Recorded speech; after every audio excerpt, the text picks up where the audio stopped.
When you first learn about compounding, it feels like you've discovered a cheat code for wealth. The idea that your money can grow at its own pace, earning interest on top of interest, is powerful. And it's true. Compounding is one of the most important and reliable engines of long-term wealth. But let's take something from the other side. It doesn't look powerful at first. In fact, it looks painful and slow. You start with $100, add another $50 per month, and after a year, you haven't moved a needle. This is where many people stop. They say it's not working, but that's a mistake. Because the early days of compounding aren't about growing your money fast. They are about developing financial discipline and investing habits. Starting small is about consistency, patience, and learning to manage money. This is where you build the muscles for the heavy lifting that comes later. These first steps are absolutely essential. Without them, you won't be able to handle the big accounts that truly accelerate your journey. Einstein called compounding the eighth wonder of the world, and for good reason. It's a process of earning income on your income, letting your money multiply on autopilot. And when you see the charts, those that slowly move forward over time, it gives you hope. The dream is that one day you wake up, check your investment portfolio, and realize it made more money overnight than you had made in a year. This isn't fantasy. It's the final form of compounding. Your money does the hard work for you. While you sleep, your assets generate money. While you're on vacation, your dividends are reinvested. While you work your 9 to 5, your capital is building a new life for you behind the scenes. This is what makes compounding so addictive. It's money without the constant grind. But here's the truth that most people never hear. Compounding doesn't become powerful until you've surpassed a certain threshold.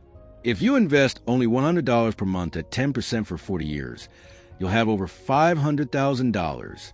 And yes, that's accurate, but it's also incomplete. What the dream of compounding doesn't always show is the patience required. For the first 5 to 10 years, growth is slow, painfully slow. You might save, invest, and do the right things, yet still feel broke. You still feel like nothing is happening because compounding is quiet, and compounding feels like watching grass grow in winter, a progress invisible. And even though the dream is powerful and real, it must be balanced with the understanding that compounding isn't front-loaded. It rewards time, yes, but even more, it rewards size. And this is where the hard, unfiltered truth begins to set in. It's not enough to start small. You eventually need to build big. Yes, starting small is non-negotiable. In fact, it's essential. It builds discipline, knowledge, and confidence. But the cold, hard reality is that compounding doesn't truly matter until you have meaningful principle. The amount you start with matters a lot, as does the size of your future gains. It's directly tied to the size of your contributions. The truth? 10% annual growth on $1,000 is $100. Respectable, but not life-changing. Now, do the same 10% on $100,000, and you have $10,000. Keep going. 10% on $1 million? That's $100,000 earned without lifting a finger. See the difference? The percentages are the same, but the impact is dramatically different. This is why some people feel compounding isn't working for them. They simply don't have enough capital. They're doing all the right things, but the gains feel microscopic. It's not that compounding is broken. It's just that it hasn't reached its acceleration phase yet. Small beginnings are important because they are the foundation of your investments. But at some point in your investing journey, you need to level up. At some point, your money needs to match your mindset. If you want to rise early, achieve financial freedom, or truly live off your investments, you'll need more than time and consistency. You'll need capital, a snowball big enough to roll down the mountain and become an avalanche, because compounding isn't powerful unless the numbers are significant. The market doesn't care about your intentions or work ethic. The market rewards capital. It multiplies what you've already invested.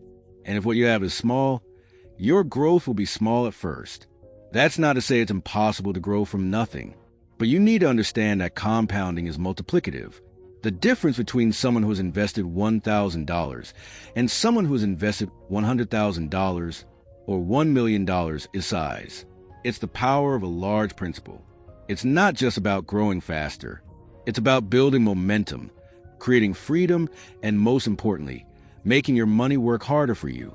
The compounding system doesn't discriminate, but it rewards size. Your money is like an employee. $1,000 gives you a part-time worker. $100,000 gives you a full team. And once you understand that, your goal changes, not just to invest consistently, but to accelerate investing, how often and how quickly you can build your momentum. Because yes, compounding works over time, but it explodes when it has a large base to work with. One of the most important things you'll learn about investing is that compounding works in stages.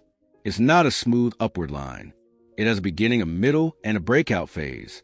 It's a system that needs to warm up before it becomes exponential. In the beginning stage, your earnings feel useless and you do most of the work. It's about input, discipline, saving, struggle, and repetition. This is a grind stage. It's the most unpleasant stage, and most people stop there. The middle stage is where things start to move forward. Your investments begin to make money. Earnings start to match your contributions, but not enough to excite you. You'll wonder if it's worth it. But if you stay in the game and increase your contributions over time, you'll reach the breakout stage. The breakout stage is where your earnings surpass your contributions. It's where you check your portfolio and realize you've made more in income and dividends than you deposited this year. That's the starting point. That's where you can live off the interest. But here's the truth. You don't reach stage 3 without a significant amount. It's not a $5,000 start.